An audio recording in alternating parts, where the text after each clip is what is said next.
track of tourist travel lies the city of Jaipur, capital of Jaipur State, unquestionably the most colorful of all the cities in India.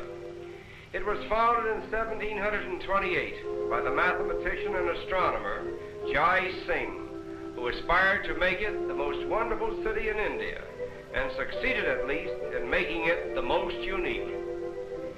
This main street is over 100 feet in width and about 2 miles in length, running in a straight line. In addition to being purely oriental in its atmosphere, Jaipur is one of the cleanest and most prosperous cities in India. The buildings are all painted in one uniform color, a rose pink, which reflects a soft and fascinating light. The shops run along both sides of the street, each being a single cell in a continuous arcade. The roofs seem to provide a habitation for goats, and more particularly for monkeys, who skip about from window to window, helping themselves to anything and everything that suits their fancy. Perhaps there is no place in the world where birds and beasts live in closer proximity with mankind than they do here in Jaipur. The reason for this may be due to the fact that the Jain religion, a more orthodox branch of Hinduism which thrives here, prohibits the injuring or killing of anything that lives in flesh. The adherents of this religion, numbering about 1 million of India's population, would not so much as lift a finger to brush a fly or an insect from their baby's eyes. Moreover, the Jains actually support beast hospitals where old or lame animals are housed and fed.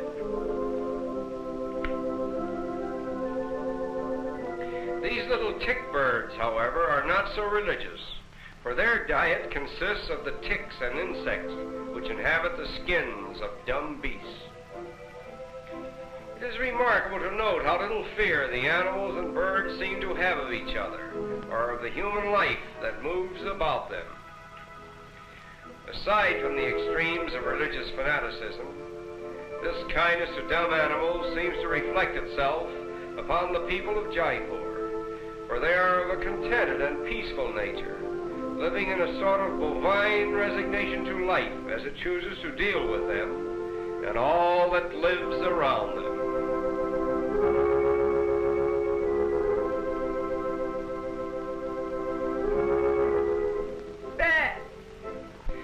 No one has been able to prove just where the proverbial Ark of Noah anchored with its cargo of animals, but if we may be permitted to venture our guess, we would say Jaipur. For nowhere else in the world have we seen so many different types of animals mingling so freely with mankind. This leopard has a little growl for us, but for his master, he has all the gentleness of a kitten.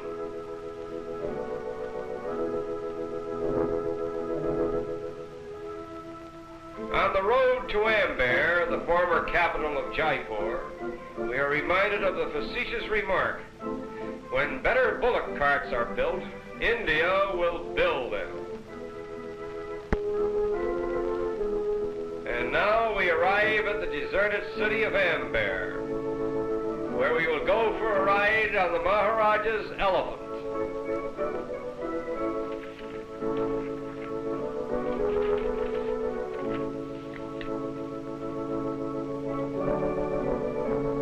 The approach to the Maharaja's palace on the back of one of his elephants lends an atmosphere to the journey that is typical of India. Our route takes us along one of the oldest roads in the world, leading from Jaipur through Amber and on to Delhi, a road over which has passed in sumptuous procession through centuries of time Mughal emperors, Maharajas, princes, dancing girls, and countless other phantoms of Oriental splendor, only to be supplanted in this day by groups of curious tourists from lands that were undiscovered when Amber was at the zenith of its power and glory. After a short journey, we come within view of Amber Palace, built about 400 years ago and abandoned in 1728, when the whole court of the Maharaja moved to Jaipur. There are several of these deserted palaces throughout India, which were built at enormous cost and then suddenly abandoned by the whim of an extravagant ruler who apparently enjoyed the thrill of building new palaces and new cities. The silence and repose of Amber is now emphasized by the wild peacocks, which are prone to inhabit the abandoned habitats of men. The grounds of the palace also provide a haunt for wild monkeys.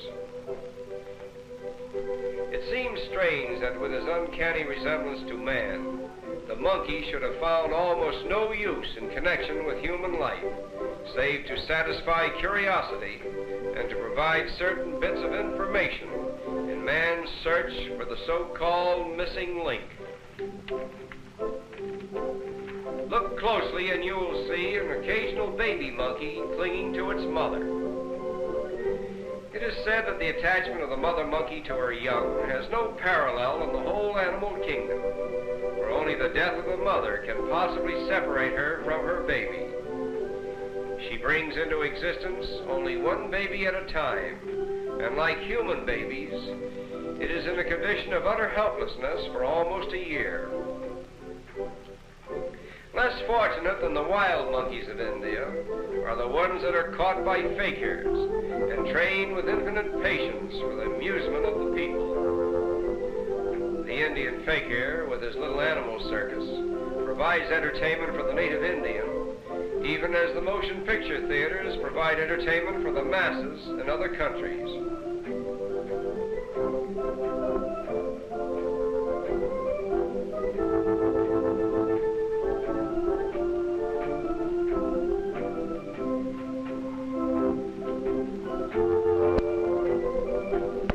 Attention!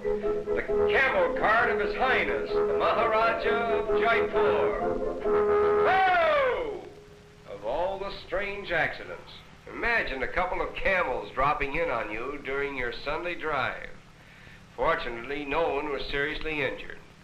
After a moment of adjustment, the automobile and the camel cart go their respective ways, little the worse for their experience. Nevertheless, this strange accident illustrates with a moral the fact that automobiles are out of place in Jaipur.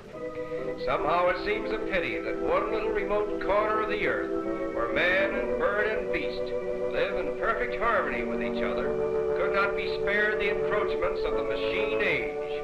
And it is with this thought that we say farewell to colorful Jaipur.